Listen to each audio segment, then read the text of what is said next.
alihi wa sahbihi wa mawalah. La haula wa la quwwata illa billah, amma ba'd.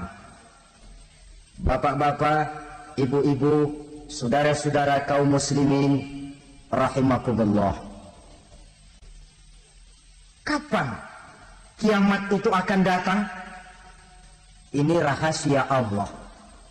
Jangankan kita yang orang awam, baginda Nabi sendiri tidak diberitahu oleh Allah kapan kiamat itu akan terjadi. Tetapi sungguh pun demikian, banyak hadis-hadis yang menjelaskan ciri atau tanda-tanda datangnya kiamat. Nah, kalau sudah bicara soal tanda kiamat itu ada dua. Pertama yang disebut alamatus sughra, tanda-tanda kecil. Ini waktunya masih ada tenggang. Ada yang dinamakan alamatul kubra, tanda-tanda besar. Artinya kiamat sudah diambang pintu. Apa tanda-tanda kecil dari datangnya hari kiamat itu?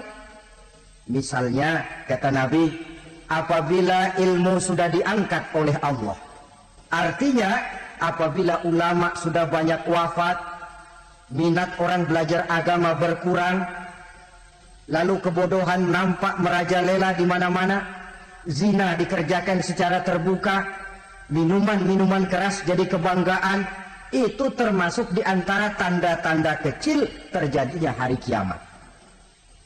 Apalagi misalnya iza waladatil ammatu rabbataha, apabila budak sudah melahirkan tuan. Apa maksudnya? Ada yang mentafsirkan apabila anak sudah bisa membudaki orang tuanya. Orang tua yang melahirkan dia, yang membesarkan dia, demi setelah si anak besar jadi orang berpangkat, bertitel, berharta, berkedudukan. Jadilah orang tua itu budaknya. Sehingga sering dibilang kalau orang tua kaya, anak jadi raja. Tapi kalau anak yang kaya, orang tua sering jadi budak. Apalagi munculnya fitnah yang bergelombang, timbul perang antara dua bangsa yang besar, waktu berjalan terasa sangat pendek sekali. Itu merupakan tanda di antara tanda-tanda kiamat. Termasuk di dalamnya sulit membedakan mana laki, mana perempuan. Kan kalau tanda-tanda kayak begini sekarang sudah banyak kita lihat kan. Ulama banyak wafat, penggantinya sulit. Zina dikerjakan berterang-terangan, minuman keras jadi kebanggaan, banyak anak membudaki orang tuanya, sulit membedakan mana laki mana perempuan. Kadang-kadang dari belakang kita lihat perempuan benar, begitu kita colek nengok jenggotan.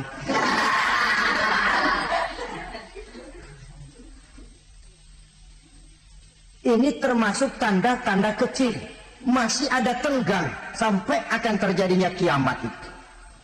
Nah, yang dimaksud dengan tanda-tanda besar, ini tanda besar artinya kiamat sudah diambang pintu. Pertama, matahari terbit dari sebelah barat. Apabila matahari sudah terbit dari arah sebelah barat, tertutuplah sudah pintu taubat.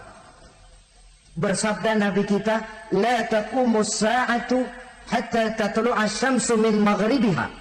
Tidak akan datang hari kiamat sampai matahari terbit dari arah sebelah barat. Fa iza tala'at, manakala matahari telah terbit dari arah sebelah barat, wa ra'ahan nasu, manusia banyak menyaksikan itu, amanu ajma'un, mereka pun lalu beriman. Yang tadinya kafir, yang tadinya ingkar, yang tadinya membangkang, setelah melihat matahari terbit dari sebelah barat, buru-buru beriman, berlomba-lomba mengucap dua kalimat syahadat. Tapi apa yang terjadi? Kata Nabi, wa dzalika hina la yanfa'u nafsan imanuha lam takun amanat min qabl. Hari itu adalah hari yang iman sudah tidak berguna lagi bagi seseorang apabila sebelumnya memang dia tidak pernah beriman. Au kasabat fi imaniha khaira, atau beriman tetapi tidak pernah melakukan kebajikan di dalam keimanannya itu. Hari yang sudah kasih, hari yang sudah terlambat, beriman tidak akan ada gunanya lagi. Ini pelajaran buat kita. Sebelum sang surya terbit dari sebelah barat, sebelum nafas sampai di tenggorokan, artinya pintu taubat masih terbuka. Kalau dua hal itu sudah terwujud, nafas sudah sampai di kerongkongan atau matahari sudah terbit dari arah sebelah barat, tertutuplah sudah pintu taubat. Tak ada lagi gunanya pangkat, jabatan, harta, bahkan beriman pun dalam suasana macam itu. Too late, kata orang Kulon. Sudah terlambat. Matahari terbit dari arah sebelah barat. Itu tanda besar, artinya kiamat sudah diambang pintu. Lalu apalagi tanda besar? Munculnya Dajjal. Dajjal artinya pendusta-pendusta yang menyesatkan manusia. Ada dua macam Dajjal, saudara. Ada Dajjal kecil, ini Dajjal kelas teri. Kalau ini sejak zaman Rasulullah sudah ada itu. Tiap zaman ada. Di zaman Rasulullah misalnya ada yang bernama Aswad al-Unsi dari Yaman. Ada yang namanya Musailamah al-Kazzab dari Yamamah. Ada yang namanya Ibnu Sayyad dari Madinah. Ini Dajjal-Dajjal di zaman Rasul. Musailamatul Kazzab memproklamirkan diri jadi nabi dia. Di zaman Rasul masih hidup. Ini Dajjal zaman Nabi. Di zaman sahabat muncul Dajjal-Dajjal. Di zaman kita sekarang ini Dajjal-Dajjal pun gentayangan. Dajjal-Dajjal kelas teri. Kerjanya mendustakan manusia, menyesatkan manusia, memalingkan manusia dari jalan yang benar dan diridhoi oleh Allah Subhanahu wa taala. Adapun yang merupakan tanda besar dari datangnya kiamat, Dajjal-Dajjal kelas kakap. Pembohong-pembohong besar yang menyesatkan masyarakat manusia berpaling dari jalan Allah mengikuti jalan mereka. Apa sih ciri Dajjal itu? Kata Nabi dalam hadis Bukhari Muslim, "Inna Dajjal," sesungguhnya yang namanya Dajjal itu yakhruju, satu saat akan muncul mendekati hari kiamat. Wa inna ma'ahu ma'an, si Dajjal ini membawa air. Wa naran, dan juga membawa api. Dua simbol. Di tangan yang satu dia bawa air, di tangan yang satu dia bawa api. Wa ammal ladzi yarahu an-nasu ma'an fanarun. Adapun yang orang banyak lihat air, hakikatnya adalah api. Yang dilihat api, hakikatnya adalah air. Oleh sebab itu, kalau api yang ditawarkan, ambillah air. Kalau air yang ditawarkan, pilihlah api. Maksudnya apa ini? Ini bahasa simbol, saudara-saudara. Dajjal bicaranya seolah-olah untuk kepentingan manusia, menawarkan surga. Surga yang dia tawarkan hakikatnya neraka. Hai manusia, kalau kau mau bahagia, jangan dekat-dekat dengan agama. Sholat itu tidak efektif dan efisien, tidak produktif dari segi ekonomi itu. Menghadiri majelis taklim cuma buang-buang waktu. Tahajud, tasbih, tahlil, baca Quran, apa itu? Pekerjaan mubazir saja. Hidup ini cuma sekali, masa yang cuma sekali, manfaatkan dengan sebaik-baiknya. Mumpung, dibawanya sifat mumpung tetapi dalam pengertian yang sangat negatif. Bicaranya seolah-olah untuk kepentingan manusia, tetapi sebenarnya menjerumuskan manusia. Menawarkan air, tapi sebenarnya api. Menawarkan api, tapi hakikatnya air. Buat apa kamu sholat? Buat apa kamu bayar zakat? Buat apa kamu puasa? Surga yang dicanangkan Dajjal, hakikatnya neraka. Neraka yang digambarkan Dajjal, pada dasarnya adalah surga. Jadi memutarbalikkan fakta itu kerjaan Dajjal. Yang hak jadi batil, yang batil dibilang hak, yang benar jadi salah, yang salah malah jadi benar. Tuntunan disuruh jadi tontonan, tontonan malah menjadi tuntunan. Itu pekerjaan Dajjal profesinya. Zamannya Nabi Adam, Dajjalnya kan iblis. Betul? Apa sih dan kerayuan iblis itu? Allah setelah menciptakan Nabi Adam kan bilang, Adam, kau dan istrimu Hawa tinggal di surga ini. Seluruh fasilitas yang ada di surga persilahkan kau nikmati. Satu yang tidak boleh, jangan coba-coba dekati pohon khuldi. Dekat saja jangan, apalagi sampai memetiknya. Datang Dajjal yang namanya iblis ini. Adam, kamu tahu nggak kenapa tidak boleh makan buah khuldi? Ya nggak tahu, pokoknya saya dilarang. Bodoh kamu, Dam. Khuldun artinya kekal. Kalau kamu makan itu buah, kau akan kekal di surga buat selamanya. Allah tidak kepengen, maka dilarang kamu makan buah khuldi. Kalau kau ingin kekal di surga, Adam, makan saja. Saya bicara begini ini untuk kepentingan kamu, Adam. Ini kan ciri-ciri Dajjal. Bicaranya sih seolah-olah untuk kepentingan Nabi Adam. Hakikat sebenarnya menjerumuskan Nabi Adam supaya ingkar dan melanggar larangan dari Allah Subhanahu wa ta'ala. Jadi setelah muncul Dajjal, timbul kekacauan-kekacauan di masyarakat. Banyak yang terpengaruh, terpedaya, dan terpesona. Termasuk mereka yang memproklamirkan diri jadi nabi. Mereka yang memproklamirkan diri jadi rasul di zaman sesudah Rasulullah wafat, itu adalah Dajjal-Dajjal. Maka saya ingatkan, kalau di zaman kita sekarang ini ada orang ngaku jadi nabi, ada orang ngaku jadi rasul, biar bahasa Arabnya kental, Quran hafal, hadis ribuan hadis hafal, biar pakai serban sampai menyengser ke tanah, bahasa Arabnya fasih, tapi dia mengaku jadi nabi, jadi rasul, kita umat Islam wajib tidak percaya. Wajib untuk tidak percaya. Itulah Dajjal-Dajjal zaman kita sekarang ini. Tidak mustahil mereka datang mempengaruhi orang-orang awam supaya berpaling dari Rasulullah, mengikuti mereka. Nah, di akhir zaman nanti, mendekati hari kiamat, Dajjal ini muncul. Dajjal kelas kakap, menyesatkan masyarakat manusia untuk berpaling dari Islam, mengikuti seruan mereka. Apalagi di antara datangnya kiamat itu, tanda yang besar itu, turunnya Nabiullah Isa Al-Masih, putra Maryam.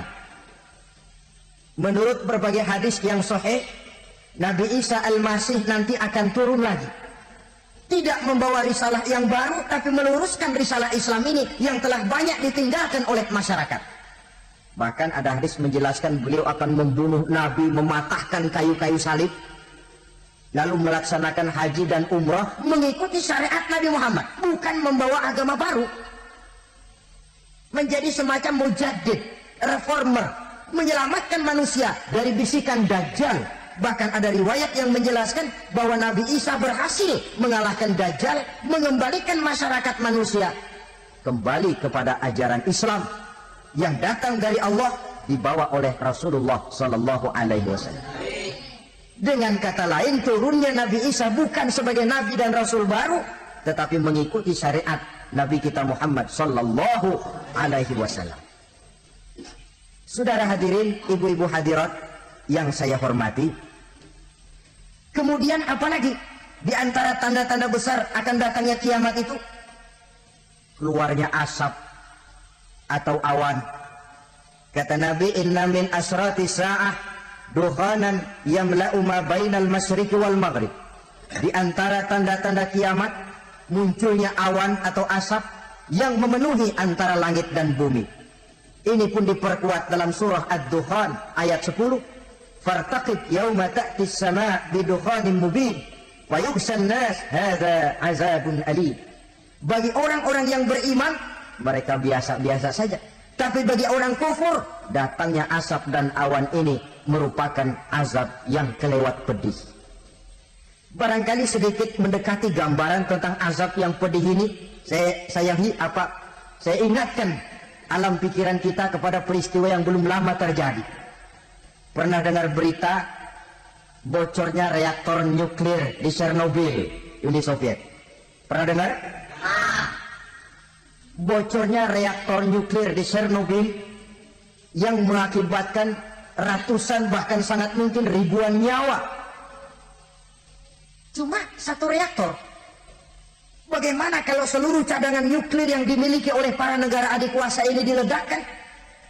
Bahkan yang konon menurut catatan cadangan nuklir yang dimiliki bersama oleh Amerika dan Rusia sekarang ini sudah sanggup memusnahkan 6 miliar manusia, 1,5 kali lebih banyak dari jumlah manusia yang nongkrong di permukaan bumi ini.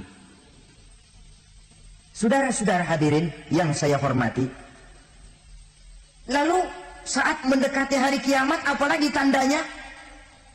Setelah Nabi Isa wafat pada saat turunnya yang kedua kali, lalu Allah meniupkan angin sejuk, semua orang-orang beriman, orang-orang baik wafat, sehingga penghuni bumi ini cuma tinggal lagi terdiri dari orang-orang kafir. Tidak ada lagi di bumi ini yang bisa mengucapkan Allah. Sehingga dalam hadis qudsi itu ada keterangan, Innallaha azza wa jalla yaqulu li Israfil. Allah pernah pesan kepada malaikat Israfil, kata Allah, Israfil, idza sami'ta qailan yaqul Allah Allah fa akhirin nafah 40 sanatan ikraman liqailiha. Hai Israfil, apabila kau dengar di permukaan bumi masih banyak orang yang mengucapkan Allah Allah, maka tunda sangkakala kiamat itu 40 tahun.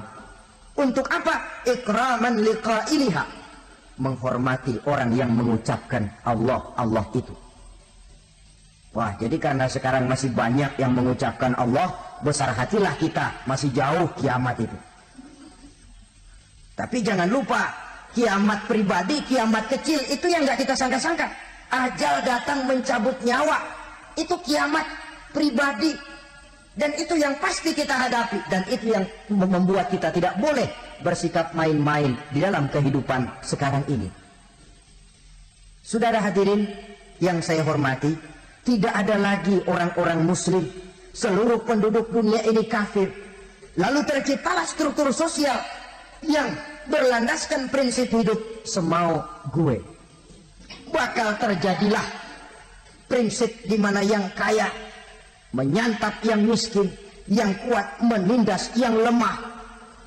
Hidup sudah bagaikan di rimba belantara, berlaku hukum rimba, siapa yang kuat dia yang menang, siapa yang lemah menjadi mangsa. Timbul kekacauan, maksiat merajalela, munkarat menjadi jadi, sehingga isi bumi ini penuh dengan segala macam perbuatan dosa. Tidak ada perlunya lagi alam diperpanjang temponya.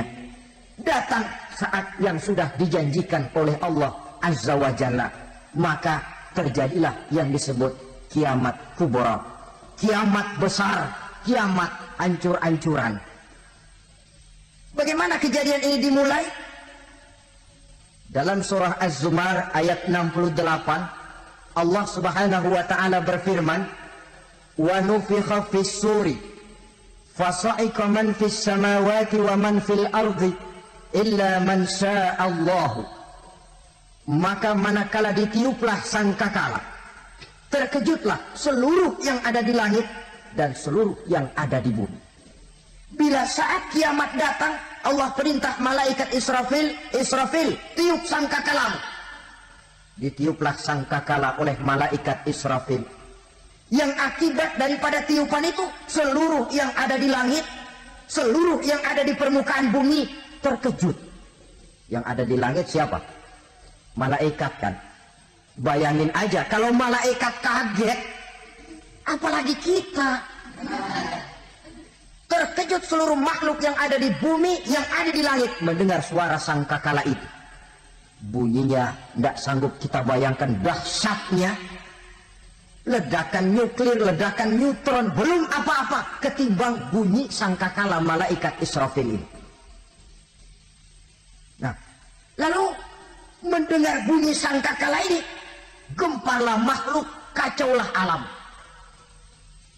Bumi gempa, planet-planet bertabrakan, gunung meletus, air laut tumpah ke darat, angin topan bertiup, halilintar menyambar, lalu semua yang bernama hidup mati total.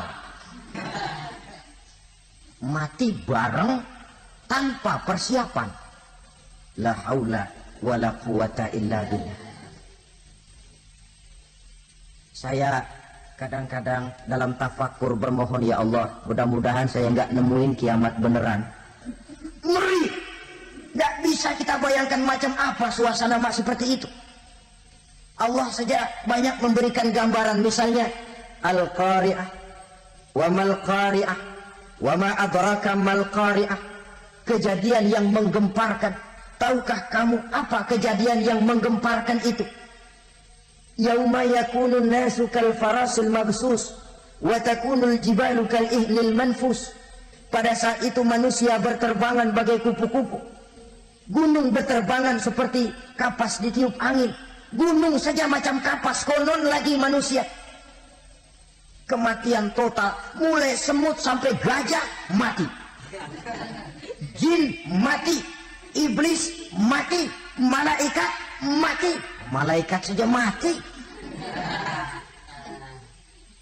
Saudara hadirin yang saya hormati, kematian total yang tanpa persiapan. Orang bilang, Pak, kalau mati bareng begitu yang repot malaikat maut dong ya. Cabut sana, cabut sini. Itu kalau menurut logika kita, mestinya begitu menurut logika. Tapi logika juga yang bilang nggak perlu serepot itu. Sebab untuk mematikan listrik di wilayah DKI, di wilayah Jakarta, nggak perlu tiap rumah didatengin matiin ya lama. Cukup dari kantor pusatnya saja PLN, tekan satu tombol, gelaplah seluruh Jakarta. Saudara hadirin yang saya hormati, kematian total. Lalu setelah kematian total, planet-planet juga mati, dalam arti tidak bergerak dan beredar. Angin mati, dalam arti tidak bertiup. Air mati, dalam arti tidak ada riak gelombang. Pokoknya semua mati. Kullu nafsin za'iqatul maut, semua yang bernafas mati. Dalam ayat lain, kullu man 'alaiha fan, semua yang ada di permukaan bumi fana. Yang kekal cuma Allah Subhanahu wa ta'ala. Yang paling belakang mati malaikat maut dan malaikat Israfil. Tapi mati juga sesuai dengan janji Allah. Menurut hadis Bukhari Muslim dari Abi Hurairah, masa tenggang waktu antara kematian total pada tiupan sangkakala pertama dengan proses kebangkitan pada tiupan sangkakala kedua 40 lamanya. Tidak dijelaskan oleh Abi Hurairah 40 jam, apa 40 hari, apa 40 tahun. Hadis-hadis cuma menyebutkan 40 saja. Sunyi alam yang tinggal cuma Allah saja lagi. Ketika itu Allah berseru-seru, katanya, limanil mulkul yauma, siapa para penguasa hari ini? Mana itu raja-raja dan penguasa yang dulu mengaku jadi Tuhan? Fir'aun, mana Fir'aun sekarang? Yang dulu jadi raja, merasa berhasil, sombong, lalu tidak mau turun-turun dari kekuasaannya, sampai kepada puncak kekurang ajarannya mengangkat diri jadi Tuhan. Mana itu Fir'aun? Namrus, mana sekarang Namrus? La ilaha illa ana, ternyata tidak ada Tuhan lain selain daripada aku, kata Allah. Proses kemudian, saudara-saudara, turunlah hujan dari langit. 40 lamanya hujan itu. Tidak jelas juga 40 jam apa 40 hari. Setelah air turun membasahi, datanglah tiupan sangkakala yang kedua. Semua yang bernama mati bangkit dari kuburnya masing-masing. Ini yang disebut Yaumul Ba'thi, hari kebangkitan. Allahu Akbar. Pada saat kita bangkit dari kubur kita masing-masing, kumpul di padang mahsyar namanya.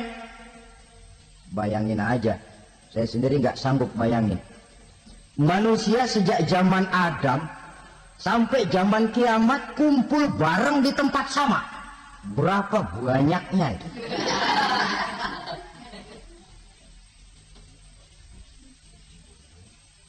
Dan yang luar biasa menurut satu riwayat, pada saat bangkit itu, Masya Allah, roman muka kita berubah. disesuaikan dengan amalan kita waktu di dunia ini.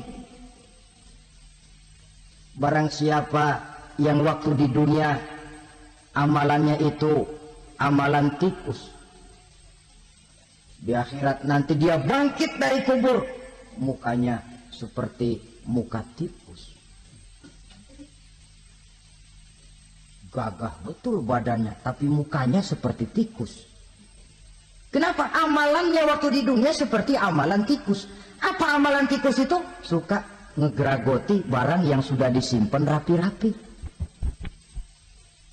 Orang sudah simpan uang rapi-rapi, simpan perhiasan rapi-rapi, digragoti oleh tikus. Maling-maling, pencoleng-pencoleng, koruptor-koruptor, itu nanti di akhirat nanti kita lihat mukanya seperti muka tikus. Oh, ini waktu di dunia suka nyolong, hanya seperti muka tikus. Barang siapa yang waktu di dunia ini amalannya itu amalan macan, dia akan bangkit nanti mukanya seperti muka macan. Apa amalan macan? Macan itu amalannya menang-menangan. Orang yang mau menang saja, nggak mau mengalah. Coba lihat di hutan. Kenal hutan nggak? Nah. Di hutan, raja hutan di mana-mana pasti macan. Betul kan? Betul. Padahal hutan belum pernah bikin pemilihan umum. Tapi macan tidak peduli ada pemilihan umum apa tidak, pokok saya raja. Sebab apa? Macan jadi raja itu bukan karena benar, tapi karena kuat jadi raja. Setelah dia jadi raja, rakyat hutan yang mesti dilindungi malah dimakan oleh raja macan. Kambing rakyat hutan dimakan oleh macan. Ayam rakyat hutan dimakan oleh macan. Itu nanti kita lihat di akhirat itu mukanya seperti muka macan, gagah betul. Lalu barang siapa yang di dunia ini amalannya itu seperti amalan anjing, nanti dia punya muka seperti muka anjing. Apa amalan anjing? Pertama, anjing itu kalau disuruh jaga rumah, dia tidak bisa membedakan mana maling, mana tamu. Biar yang datang maling, kalau bawa tulang, anjing kalem. Yang kedua, anjing itu akan setia kepada siapa saja yang memberinya roti. Siapa yang memberinya roti, itulah majikannya. Apa kata majikannya pasti dia laksanakan. Soal benar atau salah dia tidak peduli. Setelah anjing dapat roti, dia tidak punya pilihan lain kecuali bilang abdi mah kumaha juragan wae aya nama.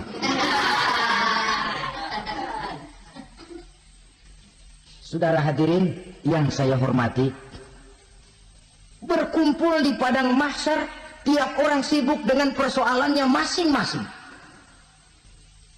Matahari waktu itu didekatkan oleh Allah, panas luar biasa. Ada yang saking panasnya itu mencucurkan peluh keringat sampai sebatas mata kakinya. Ada yang keringatnya sampai sedengkulnya. Ada yang keringatnya sampai sepusatnya. Ada yang keringatnya mengalir sampai sebahunya. Ada yang kelelap oleh keringatnya sendiri, sementara orang di sampingnya nggak apa-apa. Bergantung lagi amalan dia waktu di dunia ini. Saudara-saudara, sebagian orang dalam kepanikan padang mahsyar berombong-rombong datang mereka menghadap Nabi Adam. Ya Adam, anta abal bashar. Hai Adam, Tuhan adalah bapak moyang manusia. Kami sebentar lagi akan disidang, dimintakan pertanggungan jawab. Tolonglah kami, hai Adam. Kata Nabi Adam, jangankan nolongin sampean, saya sendiri tanggung jawab di hadapan Allah ketika dulu tidak boleh makan khuldi, saya serobot. Sudahlah, urus diri masing-masing saja, nafsi-nafsi. Begitu kata Nabi Nuh, begitu kata Nabi Ibrahim. Tiap orang bertanggung jawab sendiri-sendiri. Ketika itulah saudara-saudara, nikmatnya menjadi umat Nabi besar Muhammad sallallahu alaihi wasallam. Sebab apa? Walaupun menurut abjad kita ini umat paling belakang, kan paling belakang kita ini toh, karena Nabi Muhammad adalah Nabi akhir, tapi akan dihisab lebih dulu, lewat di atas sirat lebih dulu, masuk surga lebih dahulu ketimbang umat-umat belakangan. Ketika Rasul mendekati ajal, beliau tanyakan itu kepada malaikat Jibril. Malaikat Jibril berkata, Muhammad, jangan khawatir, Allah sudah berjanji, inni haramtul jannata ala sa'iril anbiya hatta tadkhulaha anta, wa haramtuha ala sa'iril umami hatta tadkhulaha ummatuka. Surga aku haramkan buat seluruh nabi, kecuali kalau engkau Muhammad sudah masuk ke dalamnya. Dan surga aku haramkan buat seluruh umat, kecuali kalau umatmu Muhammad sudah masuk ke dalamnya. Logikanya, walaupun menurut abjad kita umat paling belakang, bakal dihisab paling dulu, lewat di atas sirat paling dulu, masuk surga paling dulu, kalau mampir ke neraka juga paling. Ya resiko. Jangan mau enaknya aja paling dulu. Saudara hadirin yang saya hormati, setelah masa kebangkitan, itu jangan dikira begitu bangkit langsung diperiksa. Masih menanti ribuan tahun. Perhitungan padang mahsyar. Untuk sampai kepada proses yang disebut yaumul hisab. Hari perhitungan. Seorang demi seorang bakal dipanggil. Bayangkan saja, kita se-RT saja di absen, kadang-kadang perlu waktu lama. Ini manusia sejak zaman Nabi Adam sampai datang hari kiamat, satu demi satu disidang di hadapan Qadhi Rabbul Jalil. Status sosial copot sudah waktu itu. Yang pernah jadi hartawan di situ tidak lagi kelihatan kehartawanannya. Yang pernah jadi jenderal tidak lagi dipanggil jenderalnya. Yang ustadz tidak lagi dipanggil al-mukarramnya. Seluruh status sosial selesai. Dipanggillah kita seorang demi seorang menghadap Qadhi Rabbul Jalil. Bagaimana proses penghisaban itu? Pertama, proses tanya jawab. Di antaranya ada hadis menyatakan, lan tazula qadama 'abdin yaumal qiyamah hatta yus'ala an arba'i khisalin. Besok di hari kiamat tidak akan bergeser telapak kaki seorang hamba sampai dia ditanya lebih dulu tentang 4 persoalan. Tentang ilmunya. Kemana ilmu itu diamalkan? Tentang umurnya. Di mana umur itu dihabiskan? Tentang masa mudanya. Kemana masa muda itu dipakai? Tentang hartanya. Dari mana harta itu didapat dan kemana harta itu dibelanjakan. Ini termasuk proses tanya jawab. Jadi kalau istilah pengadilan dunia, nama Fulan bin Fulan. Kamu waktu di dunia diberikan umur panjang untuk apa? Pernah mengalami masa muda, kemana kau habiskan masa remajamu? Kau diamanahkan ilmu, dengan apa ilmumu kau amalkan? Kau diberikan harta, dari mana harta kau dapat, kemana kau belanjakan? Tak seorang pun yang bisa mungkir. Sebab apa? Dikala itu yang menjadi saksi bukan orang. Yang menjadi saksi adalah seluruh anggota badan kita. Tangan bicara, kaki jadi saksi terhadap seluruh amalan yang pernah kita kerjakan pada saat kehidupan di alam dunia ini. Selesai proses tanya jawab, lalu diperlihatkan buku catatan kita waktu hidup di dunia ini. Jangan lupa Allah itu menyiapkan 2 superkomputer kepada kita. Sebelah ditempelin sebelah kanan, yang sebelah tempelin di sebelah kiri. Komputer itu namanya Raqib dan Atid. 2 malaikat yang apabila baik kita lakukan, refleks saja akan menulis kebajikan kita. Jahat kita kerjakan, akan tertulis. Catatan itu nanti diperlihatkan kepada kita. Waduh, alangkah malunya pada saat diperlihatkan catatan kita, buku rapot kita merah melulu. Barangkali diperiksa sambil diomelin, brengsek lo. Buku merah melulu begini, bagaimana waktu hidup di dunia? Tidak cukup diperlihatkan buku catatan kehidupan, rekaman kehidupan. Rekaman kehidupan kita secara utuh sejak terlahir sampai ajal datang merenggut nyawa. Barangkali mirip dengan video sekarang ini, di mana terekam dengan baik seluruh kegiatan kita sejak yang sekecil-kecilnya sampai kepada yang sebesar-besarnya. Untuk kemudian kita pun menerima balasan. In khairan fa khairun wa in syarran fa syarrun. Kalau baik, ya baik balasannya. Kalau jahat, ya jahat juga balasannya. Catatan-catatan kita diberikan. Kalau banyak kebajikannya, diberikan di tangan kanan dengan cara yang halus. Kalau banyak kejahatannya, diberikan dari sebelah kiri atau dilempar dari belakang. Itulah sebabnya sejak di dunia ini kita sudah mohon kepada Allah. Ketika berwudu membasuh tangan kanan, apa kita bilang? Allahumma a'tini kitabi biyamini wa hasibni hisaban yasira. Ya Allah, berikan saya kitab di tangan kanan, dan kalau saya memang perlu dihisab, hisablah saya yang seringan-ringannya. Tangan kiri berlindung kita kepada Allah. Jangan sampai diberikan kitab di tangan kiri atau dari arah sebelah belakang. Wa a'udzubika an tu'tiya kitabi bisimali aw min wara'i zuhri, dari arah sebelah belakang. Na'udzubillah min dzalik. Setelah selesai lewat proses penghisaban, lewat mizan, timbangan, maka yang sudah selesai dihisab itu bergeraklah menuju sirat, jembatan yang terbentang menuju surga melalui neraka. Saudara-saudara, panjangnya perjalanan sirat itu memakan waktu ratusan tahun. Tetapi orang yang lewat di atas sirat pun macam-macam, bergantung amalannya ketika di dunia ini.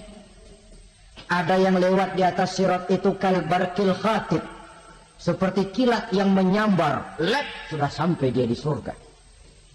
Cepat bukan main. Ada yang lewat di atas sirat itu seperti orang lari-lari. Ada yang lewat di atas sirat itu seperti orang jalan biasa.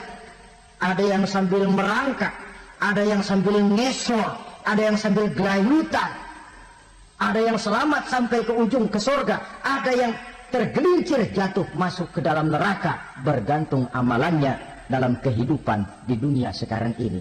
Tiap kita akan melewati yang namanya sirat ini. Saudara-saudara kaum muslimin yang saya hormati, dengan demikian mereka yang selamat melalui sirat sampai ke terminal akhir surga, mereka yang ketika dihisab ternyata banyak kejahatannya daripada kebaikannya, mereka singgah di dalam neraka. Nah, adapun orang-orang yang beriman menurut ayat Quran dan hadis Nabi itu nanti ada bermacam-macam. Ada orang beriman itu yang dimasukkan surga. Ada orang beriman itu yang dimasukkan ke dalam surga. Ada orang beriman itu yang disebut penduduk surga. Kenapa lain-lain, Pak? Karena waktu di dunia amalannya juga lain-lain. Ada orang beriman yang masuk surga. Ini paling murah tiketnya. Mau masuk surga? Kata Nabi begini, ma min abdin qala la ilaha illallah thumma mata ala dhalik illa dakhala al-jannah. Kalau seorang hamba sudah mengucap dua kalimat syahadat, dia yakin dengan kebenaran kalimat itu sampai matinya, orang itu akan masuk surga. Abi Dzar yang waktu itu diajak bicara heran, ya Rasul kok gampang betul? Iya. Walaupun orang itu mencuri, iya. Walaupun orang itu berzina, iya. Biar dia mencuri, biar dia berzina, kalau dia sudah mengucap dua kalimat syahadat, dia yakin dengan kebenaran kalimat itu sampai matinya, itu orang akan masuk surga. Jadi masuk surga cukup dua kalimat syahadat, yakin sampai mati, masuk surga. Itu perkara masuk. Tapi kalau pertanyaannya diterusin, masuknya kapan, Pak? Nah, ini lain lagi urusannya. Sebab ada yang masuknya itu langsung, ada yang mampir dulu. Di sana tempat cuma dua, kalau tidak surga, neraka. Mau ke surga, tapi mampir dulu. Yang mampirnya jelas di neraka. Kenapa? Dalam hadis qudsi ada riwayat, nanti itu di akhirat, setelah Allah selesai mengatur penduduk surga, masuk surga, yang neraka, masuk neraka, Allah berkata kepada malaikat Malik, malaikat Malik, la baik ya Allah. Itu bajingan-bajingan tengik, manusia-manusia durjana yang waktu di dunia tidak mau sujud, jauh dari ulama, gemar melakukan yang munkarat dan maksiat, hidup di tengah masyarakat selalu jadi bibit keonaran, kufur, sudah masuk neraka semua? Sudah ya Allah. Nah, kalau sudah, coba sekarang kamu masuk, Malik. Saya. Iya. Masuk neraka. Mau apa ya Allah? Kata Allah, akhriju minan nar man kana fi qalbihi misqala habatin min khardalin min iman. Kau masuk neraka, cari di dalam neraka orang-orang yang ada imannya walaupun kecil sebesar biji zarah, angkat mereka keluar. Masuk malaikat Malik ke neraka, cari orang yang ada imannya, korek-korek. Ya repot, udah pada gosong. Yang ada imannya diangkat ke atas, yang ada imannya diangkat ke atas, lalu dimandikan di Nahrul Hayat, namanya sungai kehidupan di akhirat nanti. Cakep lagi rupanya, bersih lagi wajahnya, apel di hadapan Allah. Kata Allah, bagaimana mas? Kapok nggak sampean? Kapok ya Allah. Nah, kalau kapok, idhab fadkhulil jannah, pergi masuk surga sana. Berangkat mereka ke surga, ketemu sama teman-temannya yang udah sampai lebih dulu, yang nggak pakai mampir lagi. Terjadi dialog. Kata teman-temannya yang udah pada nyampe duluan, mas, iya, emang baru sampai? Oh, saya baru sampai. Memang mampir di mana dulu mas? Kita sudah lama sampai di surga. Saudara buka surah Al-Muddatsir ayat 34-35. Ma salakakum fis saqar? Kenapa kamu mampir di neraka Sakor? Qalu lam nakum minal musallin. Mereka menjawab, kami mampir di neraka Sakor mas, gara-gara dulunya kami waktu di dunia tidak pernah sholat. Tidak pernah sholat? Tidak pernah. Karena rumahnya dekat masjid. Cuma dekat doang mas. Sholat mah enggak saya. Tidak pernah kasih makan fakir miskin, tidak pernah hadir di majelis taklim, pendeknya tidak pernah melakukan kebajikan. Maka saya pun mampir di neraka Sakor. Untung betul saya punya iman mas, sedikit. Waktu hidup di dunia dulu saya pernah mengucap 2 kalimat syahadat, sekali-kalinya waktu mau kawin. Masya Allah.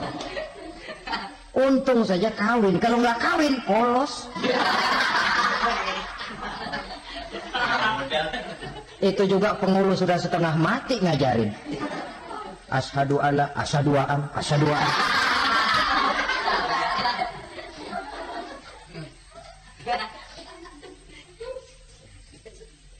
Ini namanya masuk surga, ada mampir dulu. Ada pula orang mukmin itu yang dimasukkan surga. Namanya dimasukkan kan terima beres. Saya masuk ke rumah, jalan sendiri, cari tempat sendiri. Saya dimasukkan ke dalam rumah, terima beres, pokok ada di dalam, itu dimasukkan namanya. Nggak pakai mampir. Tapi tentu tiketnya lebih mahal ketimbang yang pertama tadi. Apa kata Allah? Innal ladzina amanu wa amilus solihat la ukaffiranna anhum sayyi'atihim wa la udkhilannahum jannah. Sesungguhnya orang-orang yang beriman kemudian beramal soleh, kami hapuskan segala dosa dan kesalahannya, kami masukkan mereka ke dalam surga. Lihat ayatnya, Allah yang memasukkan, kita yang dimasukkan. Tidak pakai transit, nggak usah mampir. Cuma tidak cukup syahadat, tidak cukup amanu, tapi diiringi dengan wa amilus soleh. Iman, amal, tidak cukup syahadat, lalu dibuktikan dia sholat, dia zakat, puasa, lalu dia melakukan berbagai macam kebajikan. Ini yang menyebabkan dia tidak pakai mampir di tempat yang bernama Sakor. Lalu ada pula orang mukmin itu yang disebut penduduk surga. Wah, ini sudah fit ini. Ashabul jannah, penduduk surga. Siapa mereka? Kata Allah, innal ladzina amanu summa istaqamu fala khaufun 'alaihim wa la hum yahzanun ulaika ashabul jannah hum fiha khalidun. Sesungguhnya orang-orang yang beriman lalu istiqamah, tetap dalam melaksanakan perintah Allah, tidak goyah, tidak labil tapi stabil, istiqamah, mereka tidak takut dan tidak bersedih hati. Merekalah penduduk surga. Iman, istiqamah. Tidak punya duit, sembahyang. Banyak duit, sembahyang. Miskin, sembahyang. Kaya, tetap sembahyang. Istiqamah. Kadang orang kalau susah rajin ke masjid, banyak duitnya ngelihat masjid merengos. Itu yang dibilang waktu miskin hamba Allah, setelah kaya jadi hamba harta. Bergeser, tidak ada nilai istiqomahnya.